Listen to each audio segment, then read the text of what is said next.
Hey everyone, welcome back to my channel. Today, I'm super excited to be unboxing the Apple Magic Trackpad 3 White Edition. As you all know, Apple products are known for its sleek designs and exceptional functionality, and this trackpad is no exception. In this video, I'll be unboxing it, highlighting its features, and discussing why I think it's the best choice for my productivity. And let's get started. Before unboxing it, let's get to the Apple Store and see how much is the Magic Trackpad. And I'm buying the white edition because it's cheaper. It's only $129. If we buy the space gray or the black edition, it's $149, which is pretty expensive. I'm currently in Taiwan, so let's take a look at the new Taiwan dollar pricing. So here we can see that the trackpad is 3,790 NT dollars. And for a black edition, it's 4,390 NT dollars. Okay, so now let's get to the unboxing part. Unboxing! So let's open the box and see what's inside.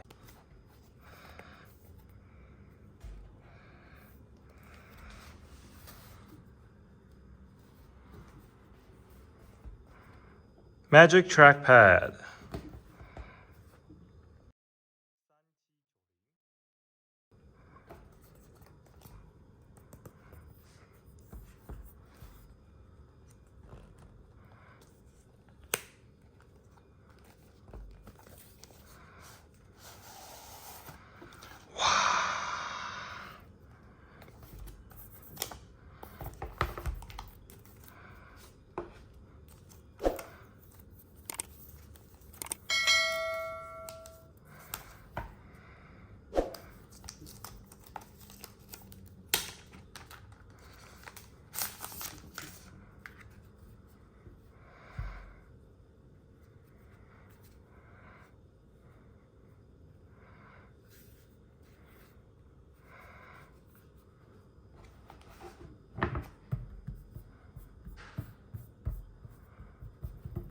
Wow. We have a trackpad, a braided charging cable, and some documentation. The first thing I noticed about the trackpad is how thin and elegant it looks. The trackpad is made out of glass, and the surface is pretty smooth, which feels pretty great. And the side is made out of aluminum. It's really thin and elegant. This touch surface is pretty large, which is like the MacBook Pro 16-inch. The large size is perfect for making multi-touch gestures, like touch it, scrolling, expose. You can use your full 5 fingers to control the Mac computer, which is really good. Next, we're going to talk about the features and advantages. One of the main advantages of using a trackpad instead of a mouse is the ability to use gestures in Mac OS. The Magic Trackpad 3 supports a variety of gestures, including vertical swiping and horizontal swiping, pinch and zoom, and tapping. These gestures allow you to navigate through your computer more efficiently and save you time. Let's do a little bit quick comparison. Here we have the Kensington Orbit trackball and the Apple Magic Mouse.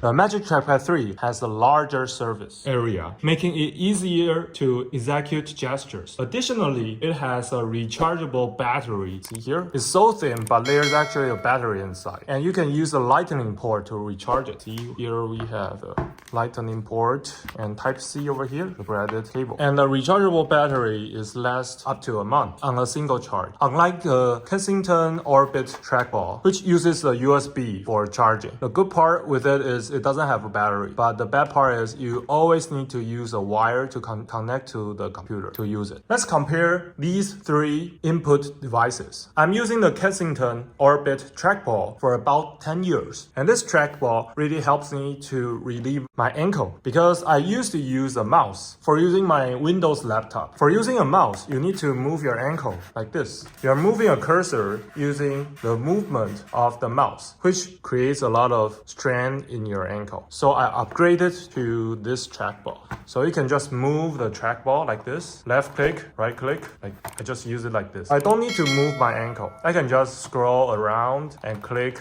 And for scrolling, here's a scrolling wheel that I can page up and page down, and it can scroll pretty smoothly because here's a large surface for scrolling. However, there's a lot of gestures I cannot use. For example, like expo or 3-finger swiping or changing the window manager in Mac OS. So to use the full feature for Mac OS, you need the Magic Trackpad. You can just buy a laptop like the MacBook. I've been using the MacBook Pro 13-inch since 2013, and it's really nice. For the trackpad, you can use a large variety of gestures. However, for the 13-inch MacBook, the trackpad is a little bit small. Let me show you. This is my MacBook Pro 2013. It's a pretty old laptop. Okay, so you can see that here is the trackpad. It is pretty nice. It's a diving board design, so you can click over here and over here, but not over here. So we call it a diving board because here you cannot click and here you can click. And Apple upgraded to a trackpad with electrical motors inside. You can see that the size is pretty big because it's like the size for the 16-inch, the big laptop. And there's actually a motor inside this trackpad. Touch sensors make the entire glass surface active. Force sensors measure a wide range of pressure, from the lightest tap to the deepest press. The pressure you apply activates an electromagnet that responds with tactile feedback. So now instead of just seeing what's happening on the screen, you feel it too.